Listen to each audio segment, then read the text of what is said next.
spoiler-free book review show that I try and keep as short and sweet as humanly possible. So it's basically the opposite of me.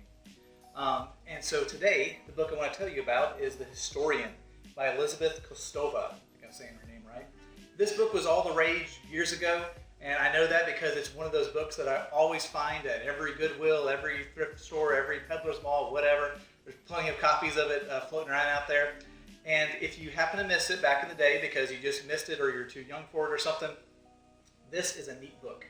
This is one of those books that I give as a gift a lot of times to people when I feel like maybe they like more nonfiction. This is one of those books that does a nice job of combining nonfiction elements with fictional stuff, with famous literary stuff to create its own sort of thing.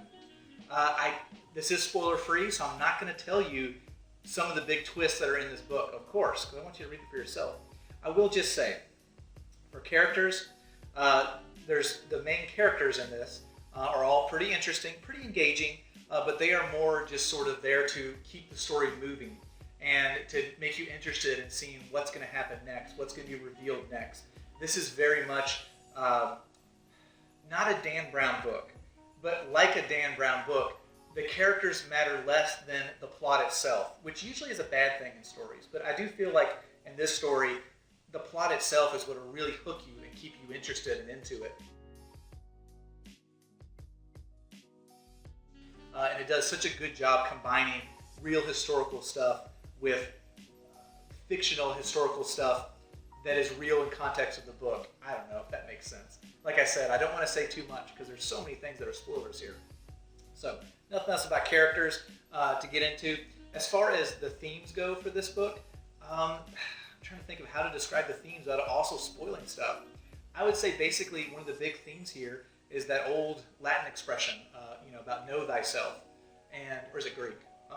It's one of those. I don't know. One of those old languages that the smart people used to say.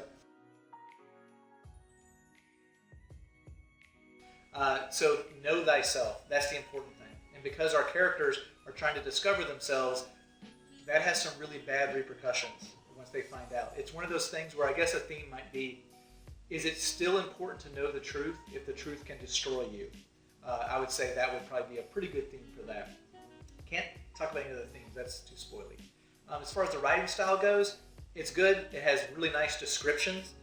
You'll feel like you really are in these places, these kind of places, different places over in Europe. You'll feel the age of the place. It feels both beautiful and very alien.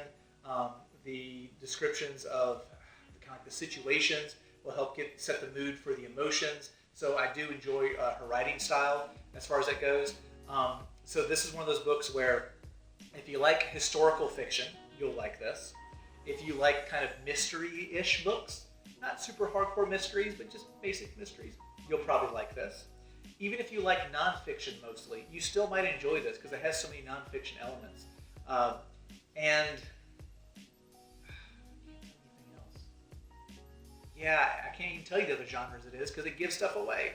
And the back of the book even gives some things away too. So if you want to read this, don't even read a review.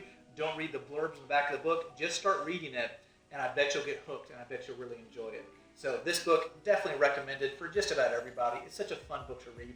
It's a little bit long, so if you're not like a big-time hardcore reader, you may get put off by that. But I do feel like it'll hook you well enough to where it'll become your bedtime book or your bath time book or your airplane book or something like that, like it was for so many people back then. So here at the end of the show, I always like to, like what I'm currently reading, that sort of thing. So one of the things I was kind of rereading actually lately, because it only has a few stories I've never read, was Xenozoic by Mark Schultz. I'll do a whole review of this later. Okay, here at the end, typical YouTube stuff, blah, blah, blah, all that. And then if you want to hear about some movies you probably never heard of before, make sure you check out my movie channel. It's all about B movies, but in a positive way.